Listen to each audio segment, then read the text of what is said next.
മൂകാംബിക ക്ഷേത്രത്തിന് പിന്നിലെ ചരിത്രം നിങ്ങൾക്കറിയാം. കർണാടകയിലെ കൊല്ലൂർ എന്ന ഗ്രാമത്തിന്റെ ആഴത്തിലാണ് മൂകാംബിക ക്ഷേത്രം സ്ഥിതി ചെയ്യുന്നത്.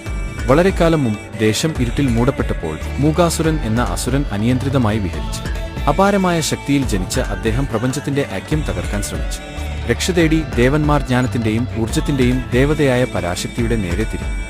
അവരുടെ അപേക്ഷയ്ക്ക് ഉത്തരം നൽകി കോലമുനിയുടെ ഭക്തിയാൽ നയിക്കപ്പെടുന്ന ശാന്തമായ കുടജാദ്രി കുന്നുകളിലേക്ക് ദേവി ഇറങ്ങി. ഇവിടെ അവൾ മൂകാസുരനെ ഒരു ഘോരയുദ്ധത്തിൽ നേരിട്ടു.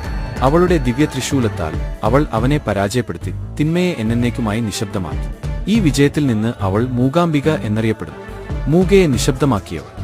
മഹാനായ തത്വചിന്തകനായ ആദിശങ്കരാചാര്യരെ ദേവി തന്റെ വിഗ്രഹം ഇവിടെ പ്രതിഷ്ഠിക്കാൻ വഴികാട്ടിയെന്നാണ് വിശ്വാസം. ക്ഷേത്രത്തിലെ ജ്യോതിർലിംഗം ശിവന്റെയും ശക്തിയുടെയും ഐക്യത്തെ പ്രതീകപ്പെടുത്തുന്നു. സമീപത്തായി സൗപർണിക നദി ഒഴുകുന്നു. അതിന്റെ വിശുദ്ധ ജലത്തിന് രോഗശാന്തി ഗുണങ്ങളുണ്ടെന്ന് പറയപ്പെടുന്നു. ഇത് ഈ സ്ഥലത്തിന്റെ ആത്മീയ പ്രാധാന്യം വർദ്ധിപ്പിക്കുന്നു.